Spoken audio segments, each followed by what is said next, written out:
All right, sex, baby. I never would have guessed that. Let's talk about you and me. Let's talk about all the good things and the bad things. What's the rest? That may be Let's talk about sex. All right. wang wang wang. Let's talk about sex. Listen, if you don't know all the ad libs for the song, hey, welcome back to the You Crack Me Up podcast. Today we're going to talk about sex. Toot toot.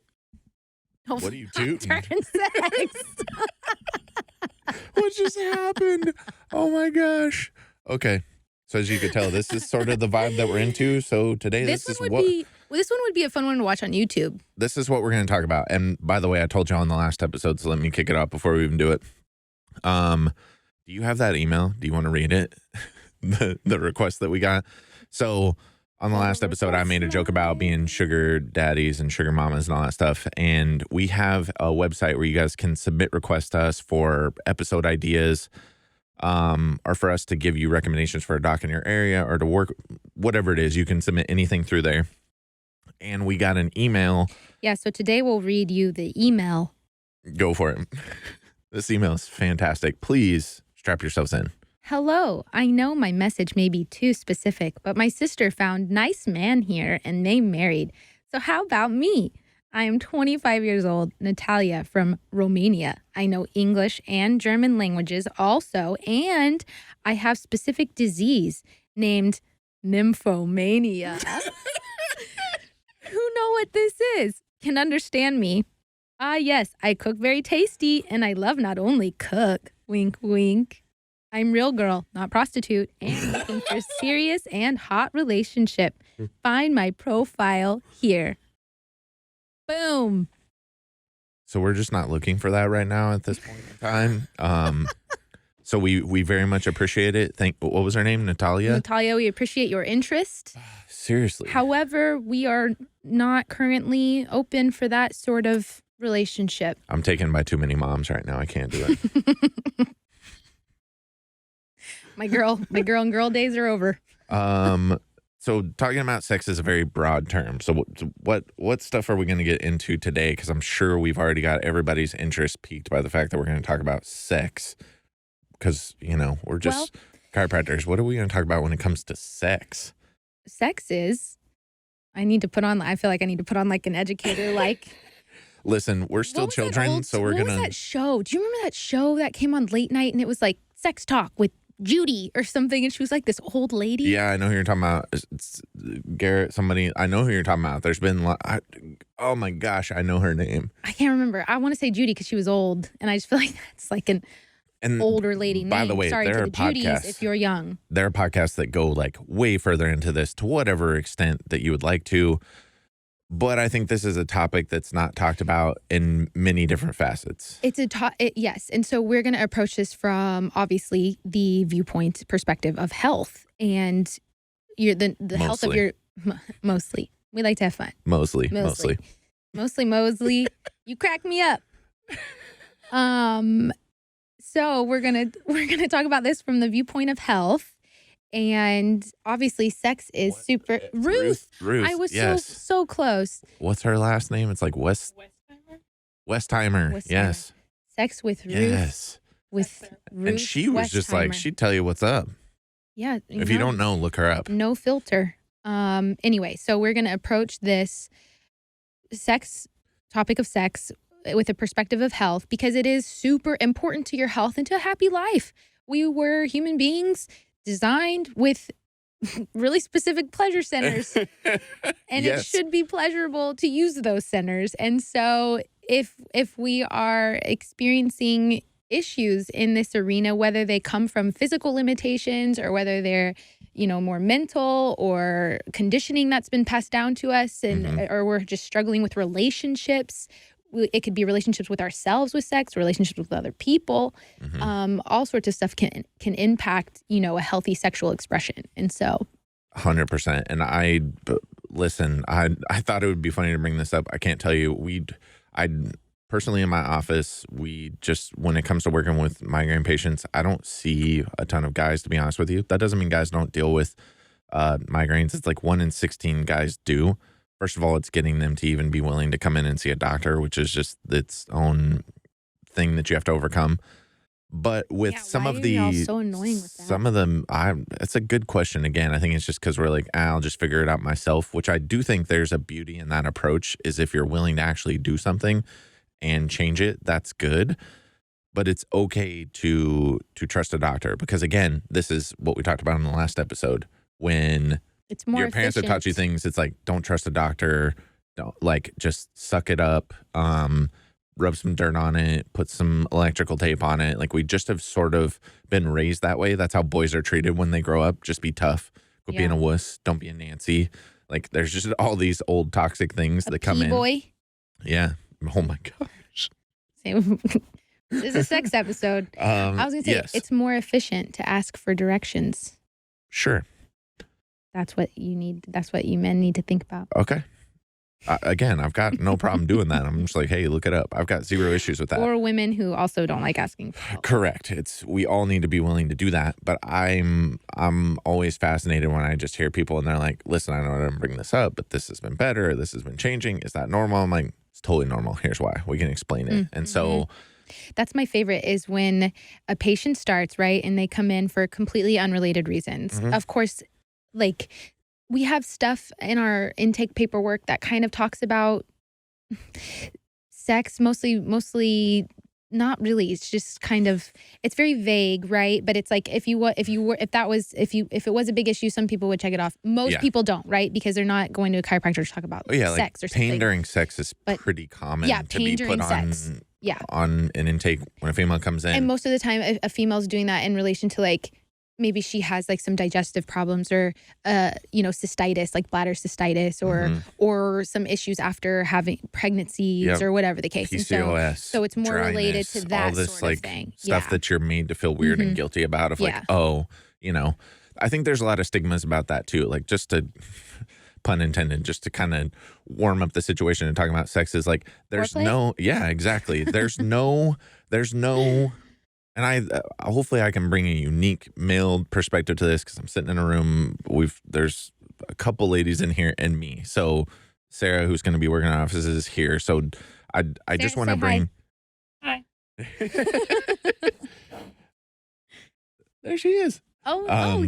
I just want to bring a little bit of a maybe just different perspective on how I look at things, and you can take it or leave it. Just from my experience of like, I'll be married 11 years this year, and we've learned a lot in that time. We got married super young, and we've grown together a lot in things. But I would tell you, there's no set right way that it's like, oh, if you can't have sex without lubricant, or if you can't have sex without this, then something's wrong, or you're doing this. It's like, it's okay to use performance enhancing solutions while you're doing things. It's okay. It's okay to you. Again, you need to be willing to have the discussions. I don't think my wife listens to this. Thank goodness. I'm totally going to put it all out there because I don't care. I have zero filter. I think everyone should be having amazing sex. I really do. I think it can literally change your life. It can change your relationship. It can make you closer. I think a lot of the problems that we have in today's society would just be way better if people would just get laid more and have really good sex. And so that goes from the male side and the female side. And it needs to be in the approach of what you're doing. So first of all, I just want to mention, because as you know, we're always going to talk about the health and function of your nervous system. If your nervous system is not functioning healthy, if you have a vagus nerve problem, it is going to affect the way that your sexual organs function. So for guys, there's a couple of things. So we talk about the nervous system. So everybody knows more about the autonomic nervous system now, where you have parasympathetic, which is like your brake. It slows everything down. It's like your rest digest. And then we have sympathetic, which is like more of your stress response, fight or flight. But what you have to realize is and again, I'm maybe totally spacing this on females. This just has always stuck out to me in school is literally for males, it's both. You have a balance of both whenever you are having sex. So for a male to stand at attention, it needs to be more parasympathetic as point. I know. I'm like, I got to figure out. Luckily, this is a podcast, so we can't get in trouble. So for a man to get erect, he needs to be able to get into a more parasympathetic like his parasympathetic nervous system needs to be functioning well.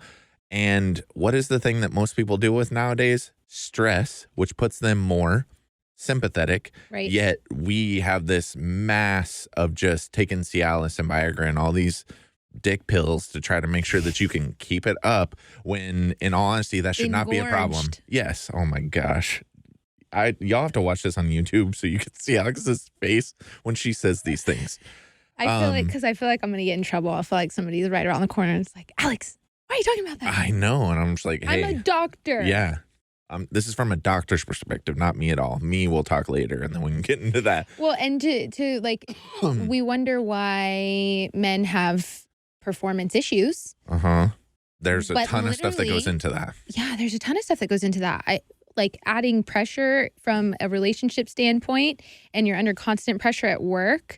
You have shame around sex when you're younger. So I think the way that we explain and go into it when you're younger is just like, oh, you don't do it. And then all of a sudden, now it's fine. It's and you're dirty. Just like, yeah. And you're like, wait, what? Like, that is something that I've had to work through with my wife, just because that was how she grew up. And so she's had to get more comfortable. If you grew up in any sort of purity culture, regardless if it's Christian, Muslim, whatever it is, culture or however it your is, family, whatever your family believes, and it's there's a high pedestal of virginity, and I don't even want to go down those rabbit holes, because again, that's not even what I want. That's not what we're going to talk about. But I think that could bad, be in the whatever. Past. Yes. Just know that you probably do have some mindset work to overcome to figure out, does that still serve you? Is that something you want to continue and put forward? Is that something you still believe? Or is it hindering your relationship with your partner or whoever it is you want to have sex with? Is it hindering your relationship with sex with yourself? Right? Exactly. And know that you're potentially, just with some of the things that you're interacting with. And again, I don't want to get into these topics. I want to keep it more health focused, but it's like watching a lot of porn and doing certain things, you have to realize that you're programming your brain to function a certain way. So when you're watching that and you're like, these are the steps that are needed to go through this, then that can start to be the same thing when you're interacting with another person. That can start to be the process of what that goes through. You're creating a routine. Yeah, or expectations that you create. There's no such thing as like perfect set. Like, everyone is different. Everyone has different things that they like. Everyone is going to be different. So to unfortunately let pornography and societal things train you into that's how sex should be, bro, you need to be willing to communicate and have conversations with your partner, to talk to each other and understand what's going on and what you like and what you're into, and be open to that. Because again, it feels a little sketchy. You're just like, but that's the thing that you should be more willing to talk to with them than anyone else. What was that? I don't know. My throat just made a noise. Oh, okay. I was like, I heard that noise and I saw your face. I was like, what just happened? Anyway, yeah. Yes. Communication is important. And to go back on your point. Quit feeling so awkward about this. Let's just talk about it. I can see it in your face. I can see it in your face. I'm shaking it off. I'm going to hear about my sister's sex life. Essentially, it's okay. Shake it off. Just say it. Yeah. Okay. Everybody, here's what we're going to do, guys. We're just going to take a deep breath in through the nose and let it out. And now we're going to talk about sex. Let's go. And I'm not going to make a joke. I almost started singing. We're going to make lots song. of jokes. It's okay. Well, I do that. I try to be funny when I'm uncomfortable. That's okay. But also you have to figure out why. Right. Because I'm uncomfortable talking about this topic. Yeah. It's fine. Anyway. Well, and you're more newly married. So I'm interested to. Yeah. Y'all haven't been together as long. Trust me. Yeah. Well, yeah. 11 versus 3. And like, if y'all are going to be like, past what? The itchy 7. Yeah. Way past that. I wanted to, because you were talking about what happens with a guy, like physiologically. With a girl, it's the same, except it's because it's just clitoral engagement is what it is. So you have to have both. And I feel like we always, like, fight or flight gets such a bad rap. Like, we talk about living in survival mode and living in stress. And so you're living in sympathetic dominance or just chronic fight or flight, right? And so your body can't function the way that it's supposed to. But y'all, we need fight or flight to have good sex because we can't, you can't get revved up, right? Yep. Your heart rate beats faster. You're it's almost like you're ready for a game. It's fun. You blood get flow gets flushed, up. blood Yes. flow. Like all these things have to, your digestive tract slows down. Like that you don't want to have poop in the middle of having good sex, So like, unless that's your thing. Oh my gosh. I knew you were going to do that. I knew. But I think for a lot of us, that's not, I'll speak for me, that I don't want to have poop in the middle of having sex. And so naturally that sympathetic side, it brings those things, slows those things down, revs certain things up. And then we do have to have that parasympathetic activity, like what you were talking about, because in order to climax, in order to actually get there, your body has to feel safe. It can't feel like it needs to fight or run away from something in order for you to have the best part. Yes. Can you talk a little bit, because again, I know this is very different from the male to female perspective. For the like 10% of dudes that maybe listen to this podcast, like maybe Brian Wright, I think that's about it. Can you just explain? Shout out. Can you just explain almost like the female mindset? Because again, I know guys think about very different things than women can tend to be in their heads a lot when it comes to sex and like where your mind can go, where like getting distracted. Like, have you ever noticed or experienced that or had to work on like your brain getting distracted during sex? Yeah, of course. I think men and women are probably a little bit more similar in this too, than we like to think about, but for sure, as women, there tends to need to be an emotional connection there. At least we need to feel like there's an emotional connection, that chemistry, whatever the case. Because if you're there is also a quiz that you can take that tells you like the sexual energy that you have, and like then you can look up the one for your partner. Like Haven and I did this, and it just shows you like for certain people it's different in how they and what they're trying to achieve, and like what they're like. For some people, it is also another task that needs to be done throughout the day. Some people look at it more like a chore. Some people look at it as I need this fulfillment. Correct. And some people it's like as much as I need to eat today, I also need that. Like it is a part of that, and everybody functions a little bit differently in that. And if you're one way in there, another way, you need to understand that and figure out like a happy medium in order to be happy. And I think we cast off like men are the I need this, like I need food, and women are the it's another chore. And I know that that's not the case. Not at all. It's way more individual than that, and not necessarily about, what sex you are. Sex. Yep. And again, what you're talking about, like my wife and I are almost completely opposite. Like I would prefer to not, if you're really not into it, I just really wouldn't. Like for her, it's a thing that can just get like, yep, it's just like on the list. We check that off. We do it. That's what you would probably assume for me. No, like I would prefer the emotions in that, the connection in that, like that we're both one. Cause I'm like, what's the point then? Yeah, you need to both be on the same page and be and listen, have a quickie get it in sometimes. I totally understand that and let it happen, let it be what it is. It's just like for me, I know most of the time like that's more important to me. Yeah. And from a female's perspective too, I know we have to carry all the societal conditioning of the way our body looks. So that's a lot. I know just for about almost every single person, I talk with, there's a lot of that going on, how we look, how we think we look, and not wanting to speak up. A lot of times girls grow up being people pleasers, being polite, and so not wanting so faking things or faking like you're into it, or not wanting to be direct or going because you're scared you're going to offend, and it's like you're an active participant, but we tend to take the back seat. Just because all of that carries into the bedroom as well. And also know just off of one bad experience doesn't mean every guy's like that. Doesn't mean every sexual experience is like that. That's not the case. And I'm also, again, as the only dude here to tell you, I want you to feel so confident in your body. I want you to feel happy about the way that you look. I want you to feel confident in all those things, but we don't care. Well, I think it was a scene in Eat, Pray, Love. I'm going to quote this movie where she said, and I read the book when I was young, and I love the movie too because I like Julia Roberts. But she said, "Has a man ever told you once you take off your clothes to put them back on, or whatever it was, whatever that scene was?" And the girl was like, "No," because she was worried she was gaining weight, right? And she was like, "Has a man ever complained once you took off your clothes?" And the answer is always no. No. You know, like, no, of Every course not. body is beautiful. Like, bodies are vastly different and beautiful. And again, I think there are many other factors that come into that. There's an emotional connection in that. I think my wife's more beautiful than when we were young and both in way better shape and all that stuff. I don't care. I'm way more sexually Yeah. attracted to my wife now based on the life experiences that we've had together, being like all the things that we've done together have brought us closer through all of that more than anything else. And like, in all honesty, I know you're like, yeah, but you always want to go to the yeah, but I'm like, no, we do not care. I think, yeah, but I think there's context there. Like, you and Haven work very hard on your relationship, very hard.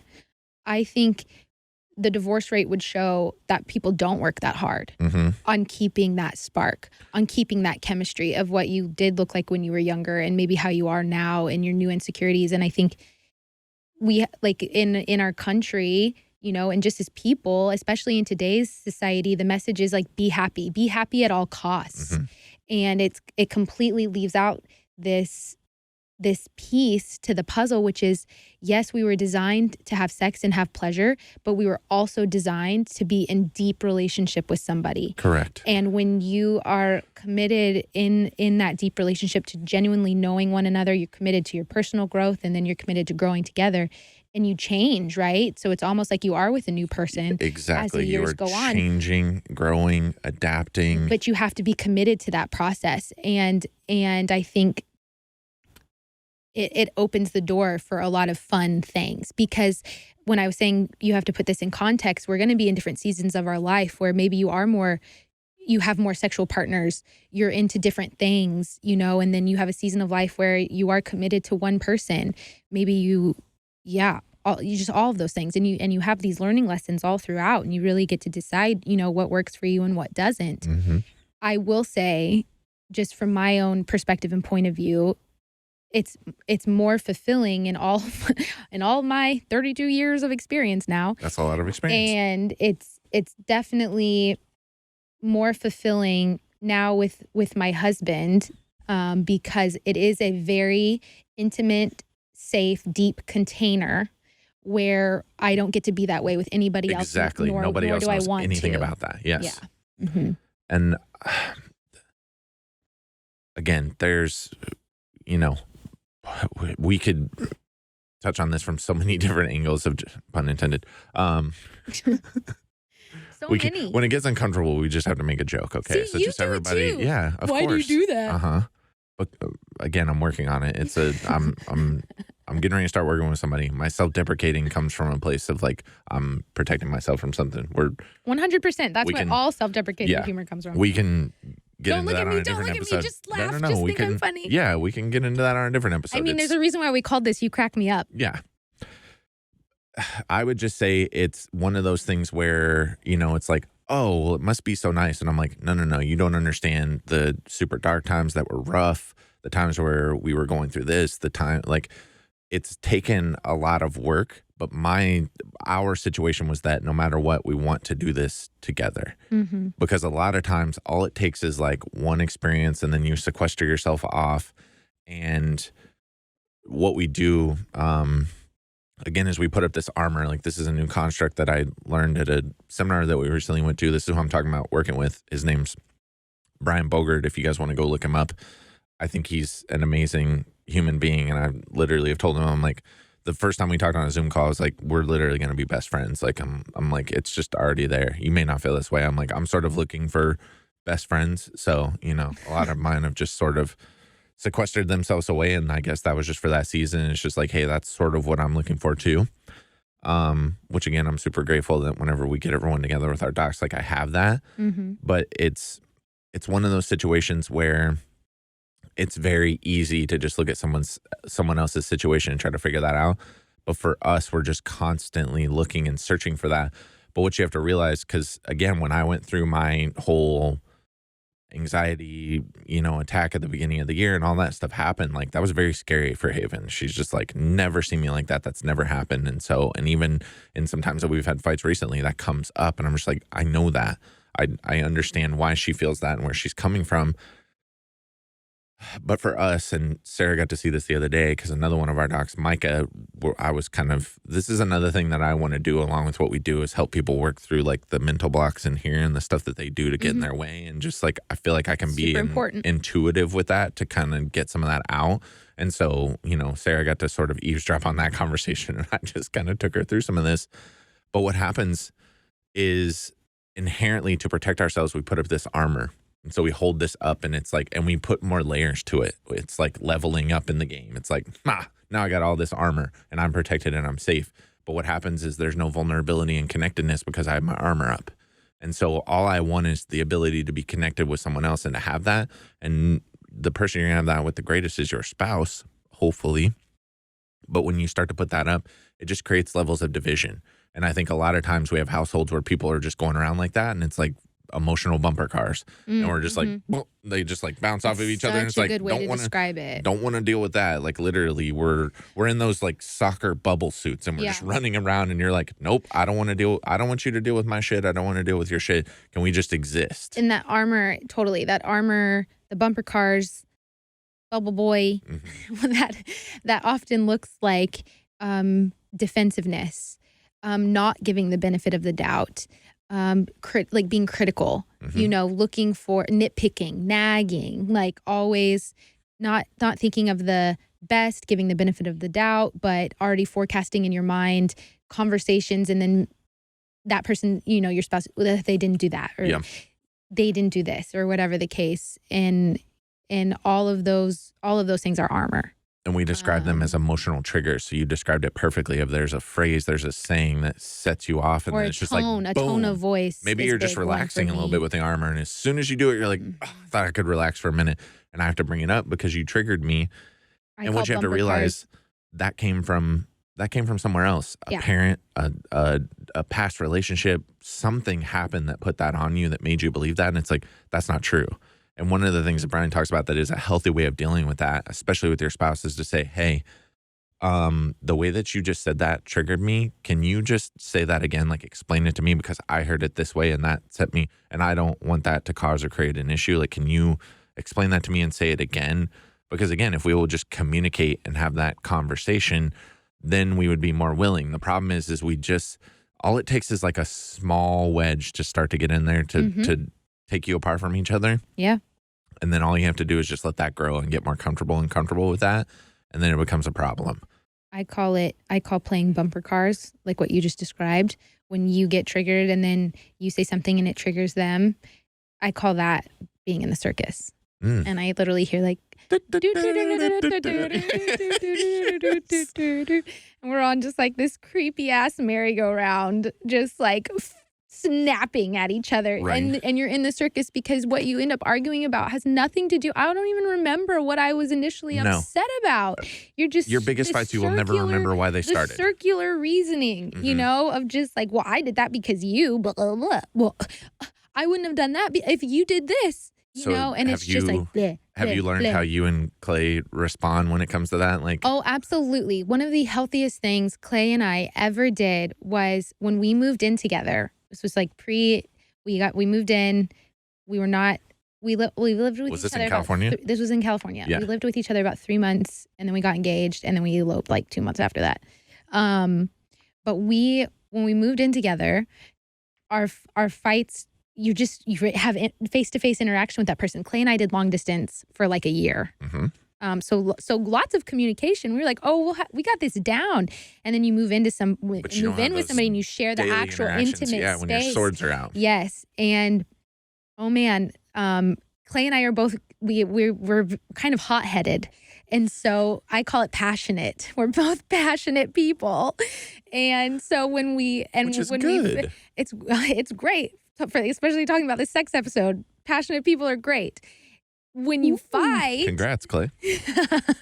When you fight, it can get really intense, especially if you are in a circus, right? Because you just you see red, you're flooded, you're sympathetic dominant, right? So everything's heightened, and you want to win. You stop seeing that person as your teammate. Now they're your opponent. Yep. It's not us against the problem. It's you against me. Yes, 100%. And so we ended up going to counseling. I'm such a fan of counseling. I love that we're talking about sex, and I love that I just brought up counseling because we have coaches and health people for everything else, yet somehow going to counseling is still like taboo. I Oh, feel it's like bad. oh my God, there's something Is your wrong. marriage falling Is your apart? marriage? Yeah. So Yeah. are you guys getting a divorce? No, we're committed to being together. So we want to Correct. be the best person we can be Why do we for work at the other. everything, but we don't want to work at that? The things that Right. matter the most to us, like, Right. why wouldn't we work on this? Right. And it's like you go to a doctor when shit's falling apart. Well, I don't want to go to a counselor when my shit's falling apart. I want to keep my shit from falling apart. Correct. Proactive rather than reactive is what we always are preaching. Yes. So that's what we did. And it was super fun because she put pulse oximeters on us, Ooh. which is, so it's if you've ever, you would know what this is probably if you've ever had it done or not. They put this little thing on your finger and it measures your pulse and your oxygen saturation in your blood. And it just kind of lets us know some health parameters.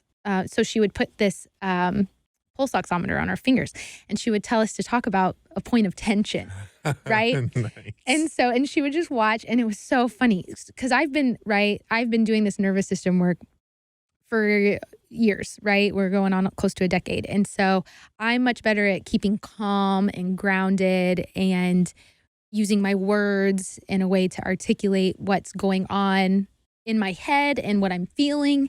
And we also have very different backgrounds of how we grew up. Clay did not grow up talking about any feelings at all, ever. And that's super common for guys too, to like bottle stuff up.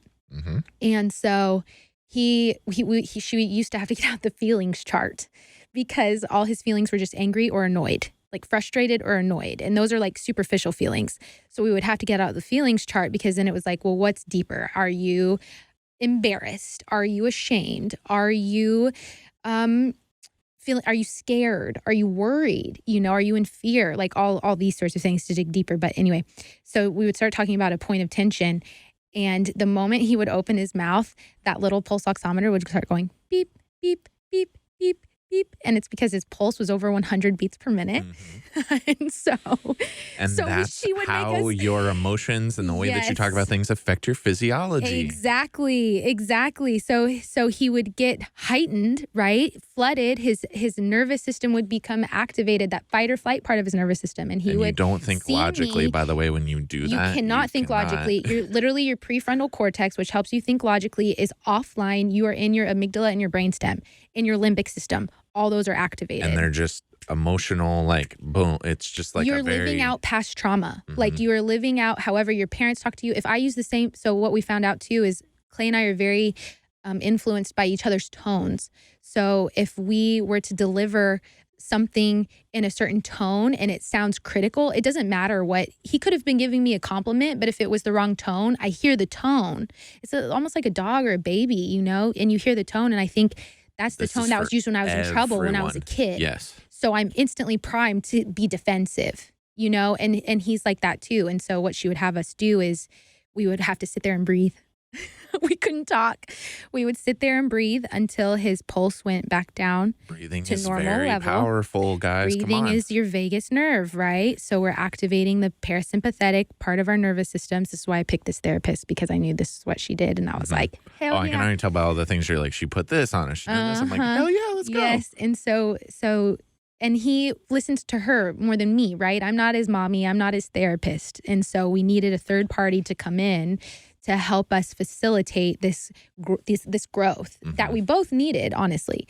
And so we would both sit there and we would just breathe, and his pulse would come down, and then he would start to try to talk again to tell me how he was feeling or his view or perspective or whatever happened. And it got better. He was able to stay grounded. And that's when I say grounded, I mean he was able to articulate his emotions without getting flooded or without that fight or flight system activating. He was able to stay in his body, so he was able to think logically with his prefrontal cortex, because his brain and body were doing a better job of staying connected versus going into that state of hyper arousal where he was ready to just, I was the nail and he had a hammer, and he was ready to just tell me what was what versus accomplish something.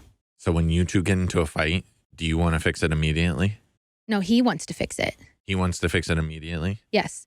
What I've learned also is I I this is my imagery. I speak in like an umbrella, like it's like long-winded, and I need to tell you about all my feelings and paint a very graphic picture. And it's just like this big round thing, and Clay is like an arrow. Mm-hmm. So he's very, very direct and concise. So you guys are perfect together. You're the umbrella and he's the handle. That's all it is. Right. And so we've had to learn, like I've had to learn that he doesn't think like I do. And so he doesn't need to be long-winded like I am, because I'll say, well, like, what about your feelings? And he's like, well, he's not going to it deep enough for you, because by your standards, like, well, shouldn't you have more to say? And he's probably like, why can't she get to the point? Exactly. She's telling me he's all like, these Alex, things. this. And I'm like, well, now I don't feel heard or seen. So this is, again, where what she's talking about. You could do this. You can have somebody guide you. The reason I bring this up is, like, Haven and I had to learn this about each other. As soon as something's going on, and then there's like she wants to fix it immediately. Got to fix it now. And I'm like, no, I need a minute. Like, let me come back. Like what you're talking about. Let me, like, all the emotion from that is still there. So if I tell you, like, we're sorry and I'm like, I'm not, I would be lying to you. It would not be truthful if I was like, okay, I accept your apology. That's bullshit. I'd be like, I accept. And I would go on and then, I'd be like, I'm sorry. And it's like, no, like, fuck that. Like, literally, that's how emotional I would get. And again, it's exactly, if you hook me up to that thing, my shit would skyrocket too. Yes. And to your point, that's what you're asking. Yes, I'm like Haven in that my emotions, because I stay grounded better than he does, they pass, right? I'm high and then and it passes, and I feel that, and I feel it happen, and I can use my tools, and I can stay grounded. For him, he would get so activated, it would take him time to process. He needs time, and then we can come back. And she knows. It's just like, give him a minute, we'll do this, whatever, and then it'll be fine. But again, just one of those things that we talk about and discuss. I didn't know, but that's part of why I love this show. Is it's like, wasn't this a sex episode? And I'm like, yes, but all these things are going to help you have way better sex with your spouse. I will tell you, the secret is, the more connected, the more communication you guys have, the better you guys are a team together against everything, the better all that shit's going to be. That's where it's been for us. It's just like, I don't know. It's like you have kids and it's like they add a lot of stress, but they level you up in a way where you're just like, the ability to connect more. The fact that we've seen the worst parts and sides of each other through all this, and we're still there supporting one another. It's like, that's the most important stuff, no matter what. It's really interesting because, well, and I want to ask you this. I was going to ask, like, what I was thinking of, like, sexual seasons is what I'm thinking. Because we grow and we change and we experience, we're just certain seasons of life. We want different things. We want different experiences. And I definitely had my, crazy party girl time, right? I've had the one night stand. I've done all these things. I've experimented, to my heart's desire. And now I'm in, like, the current, and that was all great when I was in it. Not all of it. Like, I think I was dealing with a lot of addictive behaviors.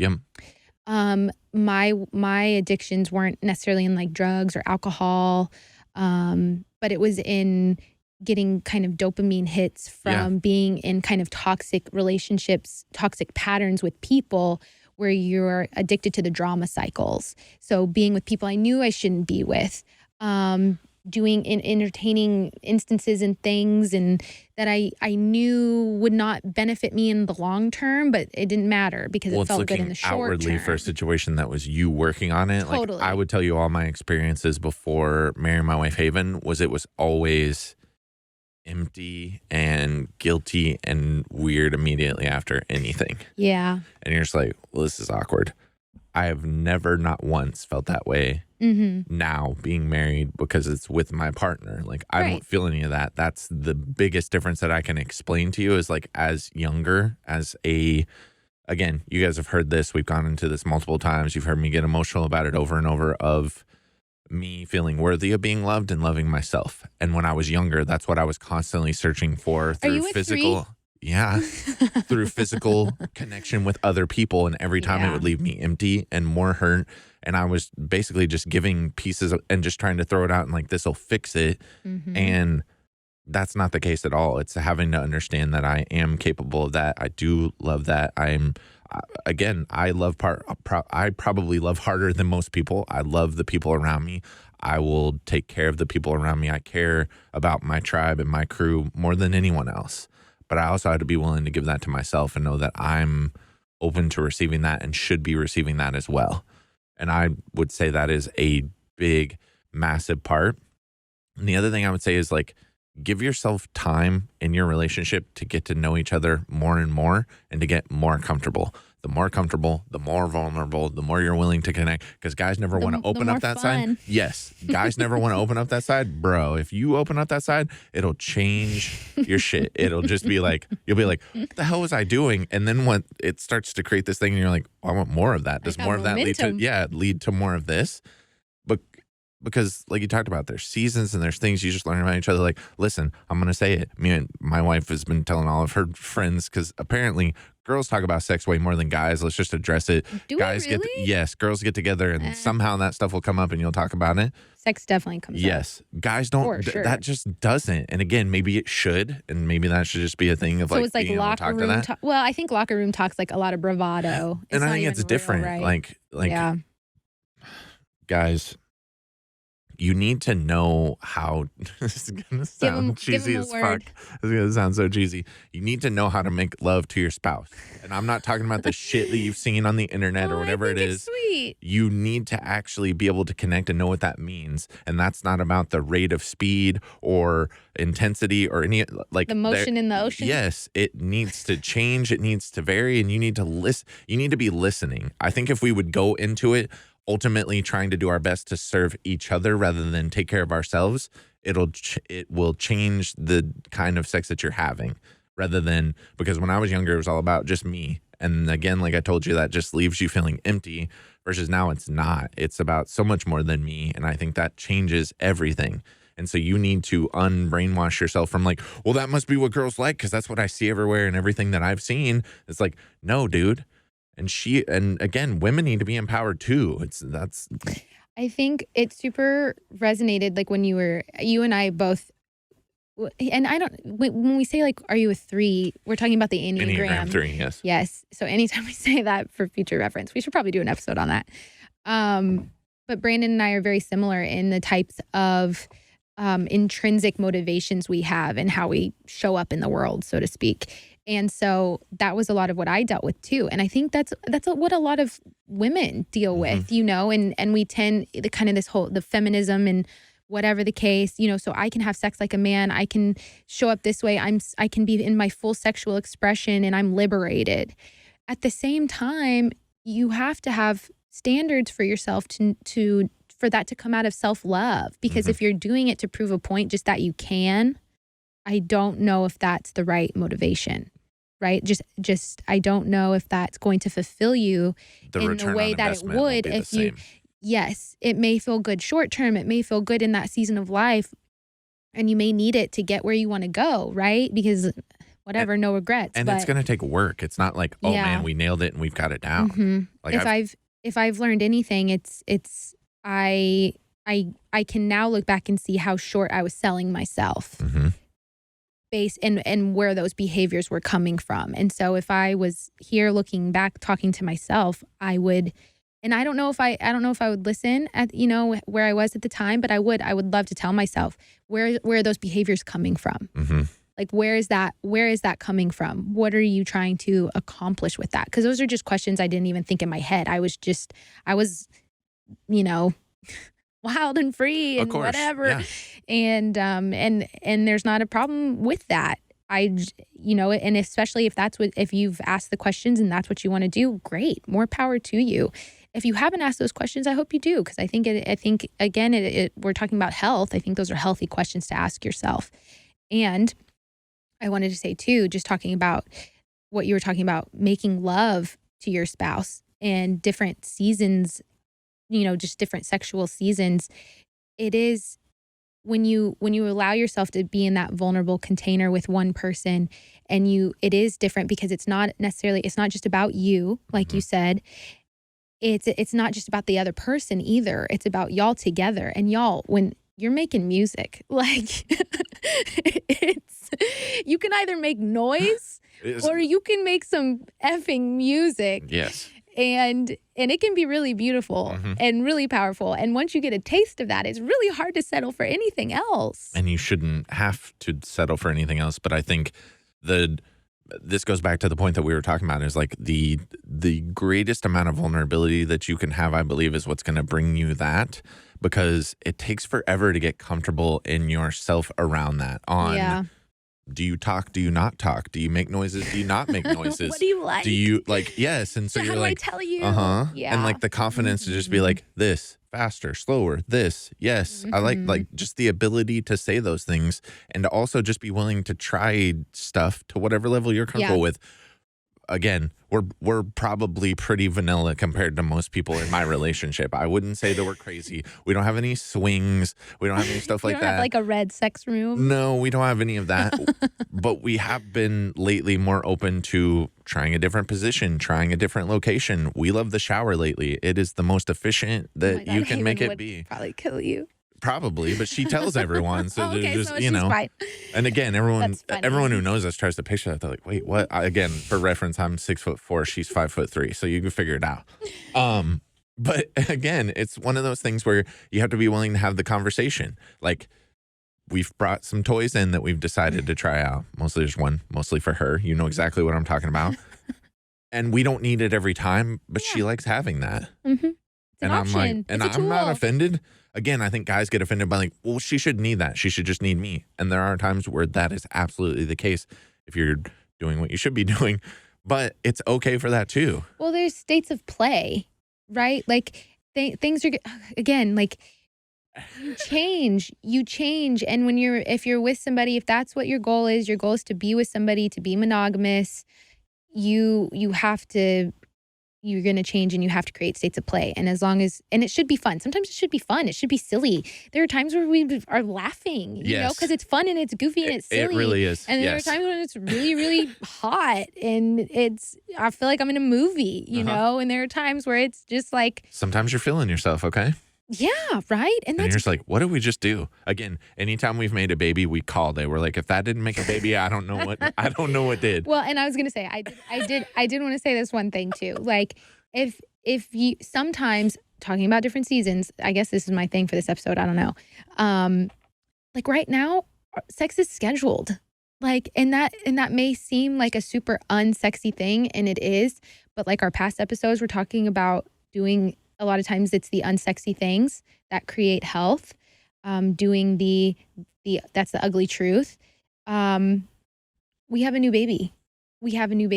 And that baby requires a lot of energy, and we're both entrepreneurs, and sex is sometimes the last thing on both of our minds. But we also know that it's super important for us to continue to come together like that. And so we have dates. And we know what's happening on those dates, you know? And I think there's a big stigma that comes with that, and it is completely okay, because you're like, well, that like ruins the sparkler. And I'm like, it actually doesn't. No, it makes me excited for the exactly date. for that day, if you'll let it build, like if you'll text each other, if you'll do things, like if you build the tension on that, because you know that's what's happening, you can actually build it up to where you're like. You let the anticipation grow, and it also allows you the opportunity to take your mind off of other things. Like, because for me, it's really hard to settle my mind right now. Like I already talked about, I don't know if it was this episode or last episode. I don't even remember, but I'm juggling a lot of things. I have like a million things on my mind, and it's overwhelming. And so it's a time that I get to escape and just be with my husband. And I know that's on the calendar, and I know it's coming up, and it's really healthy for us to do that. Okay to set your time. Yes. It's temporary. It's not always going to be that way. But you may determine that you like that, and you're like, hey, for guaranteed once a week, Thursdays at like that's our like or whatever frequency that works for both of you. We have a Friday tradition, and I look forward to Fridays every week as long as I'm in town. He was out this last Friday and I'm out this Friday. So man, that kind of sucks, but it's just going to make next Friday even better. And again, there can be times outside of that, and everyone is different. That's another conversation of like, what does, like in your mind, what does enough sex look like? Like you can have that with your partner. You know, you might be like, man, like at least once a week is great for me. And he or she might say, well, I was kind of thinking like 4 times a week. And you're just like, okay, I had no idea. I was kind of thinking every day. Exactly. And somebody's like, man, I was thinking like 6-7 days a week. You're like, okay. It's really uncommon, I would say, for libidos to match up. It's more common for one person to like it more often and for one person to like it not as often. And that's not sex specific. It's just person specific. And well, it's again, yes, women have cycles, but guys actually have hormonal cycles too. And you go through these phases too. So yes, there is the possibility for, it's like guys are always in the mood. I'm like, no, to be honest with you, there's times where with everything going on, I'm just not. But also I'm like, well, I'm not going to say no. So there's just, again, it's your mindset going into it to think in a very healthy way to at least have the discussion, because trust me, we've been in seasons after Remy, like that kind of shook our whole world for a while. I didn't know what was going on. Yeah. You're trying to figure all that out. It just adds a lot of stress. So it makes things hard. Yeah. And it can create a potential division. And there's different reasons for having sex. Like sometimes it is stress relief. Sometimes it's after a big fight and you need to like physically come back together. Are you about to describe types of makeup sex? Breakup sex. Like literally. Whatever. But you know. There's different types. There's I'm horny sex. There's you're horny sex. There's hey, let's just have sex. There's hey, you're naked. This seems kind of I want to make a baby sex. Sometimes there's sex where you pull out all the stops. It's super romantic sex, you know? There's quick sex. Sometimes there's quick sex. It's all different types, and that's what's fun. But I think normalize talking about it. Normalize talking about it. If you're in any level of relationship whatsoever, communication is key to everything. Because if you genuinely want to be fulfilled and you want your relationship to be as healthy and fulfilled as possible, talking about it is the quickest, most efficient way to get there. Just be open, and if you've got things, like bring them to the table. Like, hey, I just want you to know I had this past experience or this, or just like, hey, don't say this, or hey, like whatever that is. Like you have to understand. Sort of past trauma. Yeah. Like you've got to talk about that shit. Because you could do that and trigger that, and then it just creates a division, and you don't know why. Right. In a safe container, right? You don't have to, if you've experienced any sort of trauma, don't like, well, you could show up to somebody and just be like, hey, this happened to me. I think it would be much more effective if you had a relationship and you knew that this was something on your mind that came up every single time you wanted to get physical. These thoughts came up, and then maybe you can put a game plan together in order to help yourself heal through that. Talk to someone, go to someone, help somebody work you through that stuff. There's counselors, there's sex therapists, there's physical health. We're talking about the nervous system. That could be an issue, and we're just touching the surface. And again, we kind of talked about some of the like mental aspects, but also health aspects. But like there are a ton of podcasts out there that can help you be able to learn things, be able to improve things or get better at things. But whatever it is, if you just feel like, again, whatever energy you're putting into it is what you're going to get back out of it. So if it's just another thing that you're just throwing in there, it's like, well, that's probably why you're reaping the rewards that you're reaping versus the willingness to be like, let's work at this, because that's the return that you're going to get on that investment. And for me, I'm willing to put whatever investment needs to be in there for both of us. The grass is not greener. The grass is greener where you water it, right? That's one of I love that little phrase. And I plan on my marriage aging like a fine wine. Dude, you just wait. Like, again, you guys had kids way earlier than us. We were married for a long time before having kids. Right. You guys had kids earlier, but it's just like... he's turning 40. It keeps... But again, as you come into more of your sexual prime, or when you start having seasons where it's just like, again, man, there's been times where I'm like, fine wine, what baby. is going... Fine wine. There's been weeks where Haven tried to kill me, and I was just like, I'm not going to say no, because at some point this is going to change. So...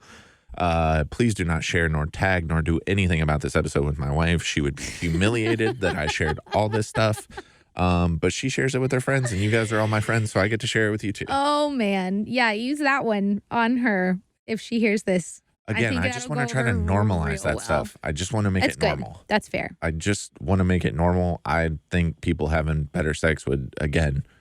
You're normally pretty damn happy after that. And the next day feels pretty damn good. And then you're just like, and it can create this cycle of like things going better. Yeah. And we didn't even get into the health benefits of having really good sex and what that can do for you and what that can create and stimulate inside of your body. There are so many things that can help with by doing that. There was a study I read a really long time ago that showed your cartilage, like your joints have more, your joints are healthier Moon makes sense. With regular sex. Because again, you're going to affect your regular hormones. sexual expression. You're going to affect your hormones. Like there's going to be an increase of this. You're like, oh, how can I boost my testosterone? Well, I bet that might help.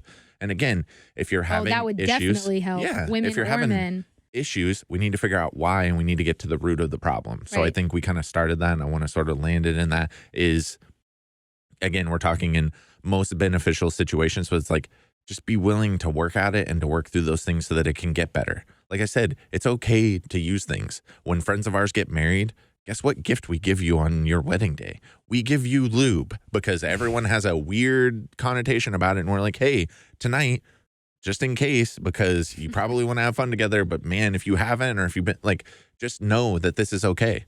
And every single couple that we've done that for is like, oh my gosh, thanks. Like, you see them, they're like, dude, game changer. And I'm like, no shit, it's okay. Yeah. And we found that out by accident, basically. And so for us, it was like, it's okay. It's the unhealthy sexual marketing, I'll call porn marketing, or And just guess what? stuff It's marketing great that without it, girls are too. wet all the Yes. time and guys are ready to go all the time. That's not how that goes. Yeah, goodness. Again, there's no set normal standard. Just be willing and flexible. Don't think that that makes you less than because he had to use it. Don't think that it's okay. Yeah. Just have some damn healthy sex and connect with each other and try to sync your breathing together and just watch what happens. And if we're having trouble, there are health professionals for that. Like us. Yes, or we'll direct you to the right one, because it may not be me based on the problem. Hey, depending on the problem. But- if you need to talk to someone, that's fine. We'll do that too. Yep, we'll send you to the right place. Have sex, have good sex, get help when you need it. Make sure you guys like, review, subscribe, but please leave us reviews. Again, I said I was going to read one. Check this out before we leave. Where is it? This review says, so fun and I can't wait for more. First of all, these are two of my favorite people ever, in all caps. They are smart, funny, and extremely well-rounded. I can't wait for more topics and episodes. That review was written by Haven Ann Brown, my wife. Thanks, Yeah. babe. Thanks, babe. I just Haven. told everybody about our sex life. Sort of, kind of, but not really. I hope your review is still true. Please leave us reviews on this episode specifically. I want people to be so confused and think this is just a sex podcast for some random reason. I don't. Bye. Bye.